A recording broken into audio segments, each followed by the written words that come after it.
উপস্থিত সম্মানিত হাজিরিন, আজকের ব্যস্তের বাগান যিনারা সাজিয়েছেন কবর দেশে যারা আছেন তাদের উদ্দেশ্যে।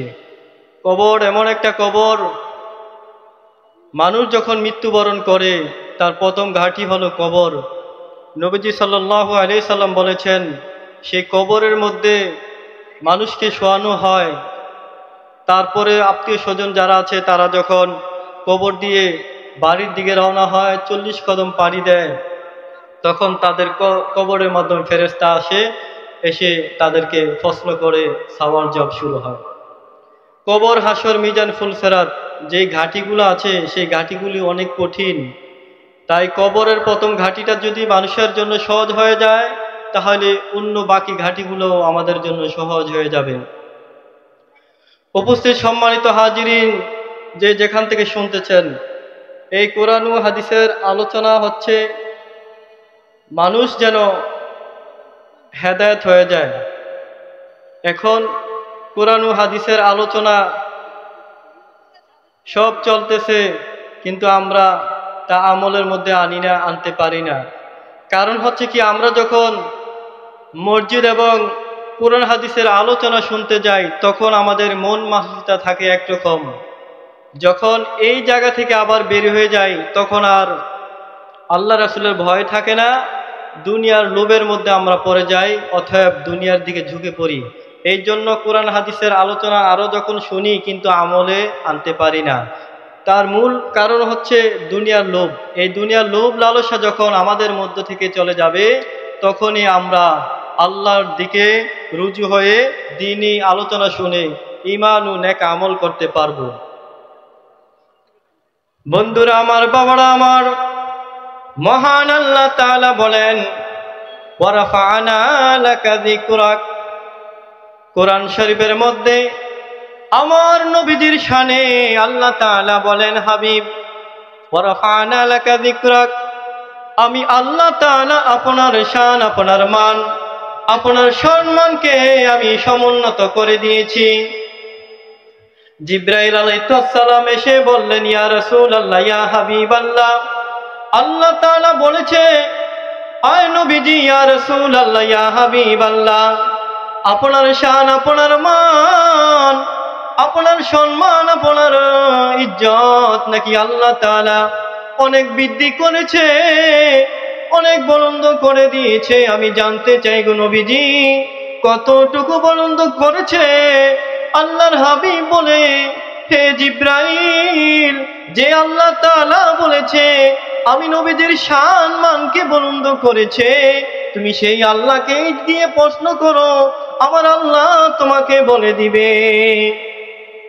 জিবরাইল আলাইহিস সালাম আল্লাহর কাছে গিয়ে বলে, আল্লাহ গো, আপনি কোরআন শরীফে বলেছেন আপনার বন্ধু নবীদের শান মানকে আপনি বুলন্দ করেছেন।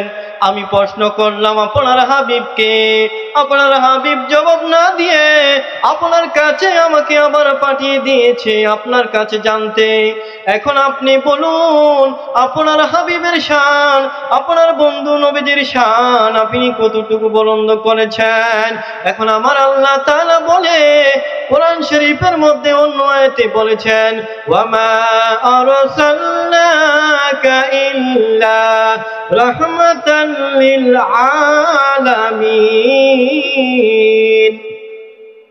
আল্লাহ তাআলা বলেছেন, ইয়া রাসূলুল্লাহ, ইয়া হাবিবাল্লাহ, নবী গো, আমি আপনার শান মান তো বুলন্দ করেছি, আর আপনাকে আমি সৃষ্টি করেছি এই পৃথিবী, এই তামাম জাহানের জন্য রহমত হিসেবে গো নবীজি।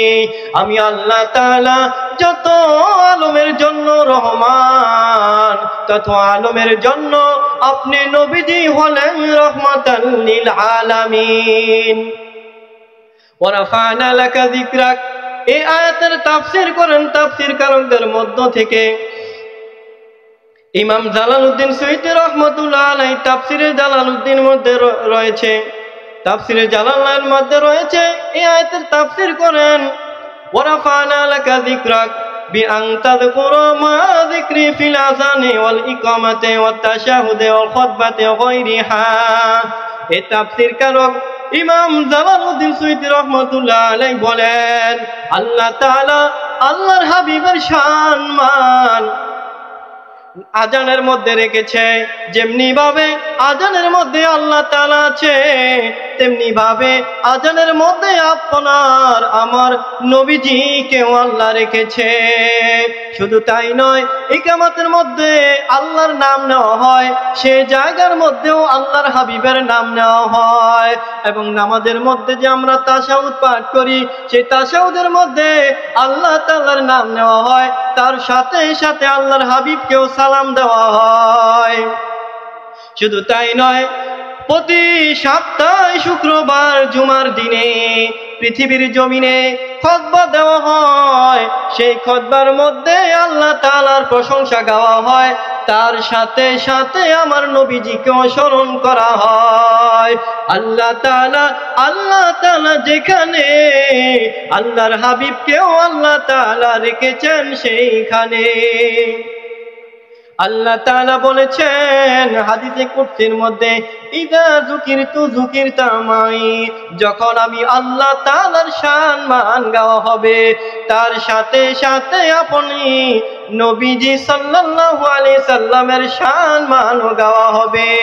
তাই তো আমরা আল্লাহ তাআলার জিকির যেখানে, নবী পাকের দুরূদ সেখানে আমরা পড়ি।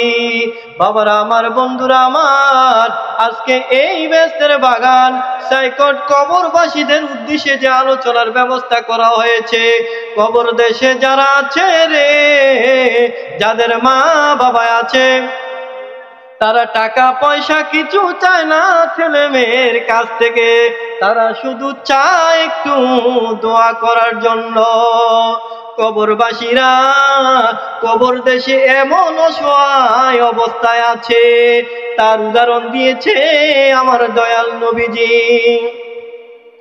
একটা নদীর মধ্যে মানুষ যেমনি ভাবে লঞ্চ ডুবে গিয়ে হাবুডুবু খেতে থাকে, বাঁচাও বাঁচাও বলে ডাকে, কবর দেশে যারা বিপদে আছে তারাও তাদের আত্মীয় স্বজন ছেলে মেয়েকে ডাকতে থাকে, ও আমার ছেলেরা, ও আমার মেয়েরা, আমাদের জন্য একটু দোয়া করো, আমরা বড় বিপদের মধ্যে আছি। কেন দোয়া করব না আমরা? বাবা মার টাকা পয়সা, বাবা মার সম্পদের দ্বারা সন্তান সম্পদশালী হয়, বাবার গাড়ি দ্বারা সন্তান গাড়িওয়ালা হয়, বাবার বাড়ি দ্বারা সন্তানেরা বাড়িওয়ালা হয়। এখন সেই বাবা মা কবরে রাইখা যারা দুনিয়া হয়ে পাগল হয়ে গিয়েছে, তাদের পিতা মাতা শুধু তাদের জন্য অপেক্ষায় আছে, তারা যেন তাদের জন্য একটু দোয়া করে। এখন বলতে পারেন, হুজুর আমি ছোট্ট ছিলাম, আমার এই অবস্থায় পিতা মাতা মৃত্যুবরণ করেছে হুজুর, এখন আমি তাদেরকে খুশি করার জন্য কোনো ব্যবস্থা আছে কিনা? আল্লাহর হাবিব এমন একটা সুন্দর নীতিমালা রেখেছেন যে নবীজির আদর্শ, সুন্দর আদর্শ। নবীজি বলেছে, যাদের পিতা মাতা মৃত্যুবরণ করেছে, সন্তান ছোট ছিল, এখন উনি বড় হয়েছে, মনে চেয়েছে যে তার জন্য দোয়া করবে বা তার রুহের আত্মার মাগফিরাতের জন্য কিছু করবে।